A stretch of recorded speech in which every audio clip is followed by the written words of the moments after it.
جھوٹے خواب بنانے کے متعلق آپ صلی اللہ علیہ وسلم نے ارشاد فرمایا کہ من کذب فی حلمہ کلف یوم القیامت عقد شعیرۃ، جو جھوٹا خواب بناتا ہے قیامت والے دن اس کو مکلف کیا جائے گا اور یہ تکلیف دی جائے گی، یہ سزا دی جائے گی کہ وہ ایک جو کو باندھے۔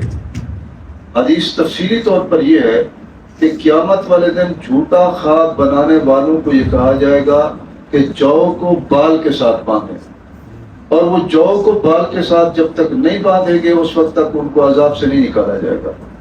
اور یہ تعلیق بالمحال ہے۔ اس حدیث میں تو یہ بات آئی ہے کہ جو کو بال کے ساتھ باندھنا، اگلی حدیث میں یہ بات آ رہی ہے کہ دو جو ملا کر ان کو بال کے ساتھ باندھنا۔ جب تک دو جو آپس میں ملا کر بال کے ساتھ اس کو نہیں باندھیں گے اس وقت تک ان کو جہنم سے چھٹکارا نہیں ملے گا، عذاب سے چھٹکارا نہیں ملے گا۔ یہ اتنا سخت قسم کا عذاب ہے، یعنی گناہ ہے یہ بڑا کہ جھوٹا خواب بنا کر کے گھڑ کر کے لوگوں کسی کو اپنی بزرگی بتانا یا اپنے متعلق کوئی اچھائی ظاہر کرنا جبکہ اچھائی وہ ہے نہیں، خواب دیکھا نہیں۔ تو آپ صلی اللہ علیہ وسلم نے فرمایا کہ اس کو سزا ملے گی، جب تک عذاب ملے گا جب تک وہ دو جو ایک بال کے ساتھ باندھ نہ سکے، اور دو جو ملا کر ایک بال کے ساتھ باندھنا بالکل ممکن ہی نہیں ہے، یہ بالکل محال ہے۔ تو گویا کہ اس کا چھٹکارا جہنم سے نجات کو معلق کیا ہے محال چیز کے ساتھ۔ تو یہ کنایہ ہے اس بات سے کہ اس کو عذاب سے چھٹکارا ملے گا ہی نہیں۔ اور اسی طریقے سے دوسری ایک صورت اور دوسرا ایک اور بھی مسئلہ ہے، وہ یہ کہ تصویریں بنانے والے ان کے جہنم سے نجات کو بھی معلق کیا ہے محال چیز کے ساتھ۔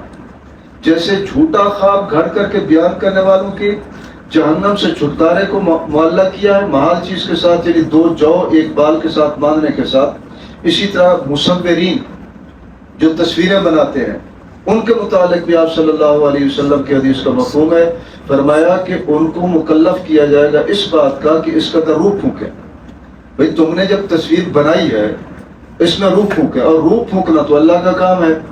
اس وقت تک ان کو جہنم سے نجات نہیں ملے گی، ان کو چھٹکارا نہیں ملے گا جب تک کہ وہ اس کا روح نہ ڈال لیں، اور روح ڈال نہیں سکتے کیونکہ روح ڈالنا مخلوق کا کام ہی نہیں ہے۔ جب وہ روح نہیں ڈال سکتے تو گویا کہ وہ جہنم سے بھی نہیں نکل سکتے۔ یہ کنایہ ہے اس بات کا کہ یہ ہمیشہ جہنم کے اندر جلتے رہیں گے۔ ہاں اللہ تبارک و تعالیٰ اپنی عطا کرے، یہ مسلمان ہیں، کلمہ پڑھنے والے ہیں، جب اللہ تبارک و تعالیٰ اپنی عطا فرمائیں گے اگر اللہ نکال دیں تو پھر اللہ کی اپنی مرضی کی بات ہے، ورنہ ان کا عذاب اتنا، ان کا گناہ اتنا بڑا ہے کہ گویا کہ ان کے جہنم سے چھٹکارا، جہنم سے نجات کو معلق کیا ہے ایک محال چیز کے ساتھ، جب اس کا تصور نہیں ہو سکتا، روح نہیں پھونکا جا سکتا، اسی طرح دو جو آپس میں ایک بال کے ساتھ نہیں باندھے جا سکتے تو ان کا جہنم سے چھٹکارا بھی ممکن نہیں۔ اللہ تبارک و تعالیٰ سے پناہ مانگے ایسے گناہوں سے۔ لوگ جھوٹے خواب کرتے ہیں، بعض ماشاءاللہ مریدین ہوتے ہیں وہ بڑا جھوٹے خواب گھڑ کے اپنے شیخ کو بتاتے تاکہ خلافت مل جائے۔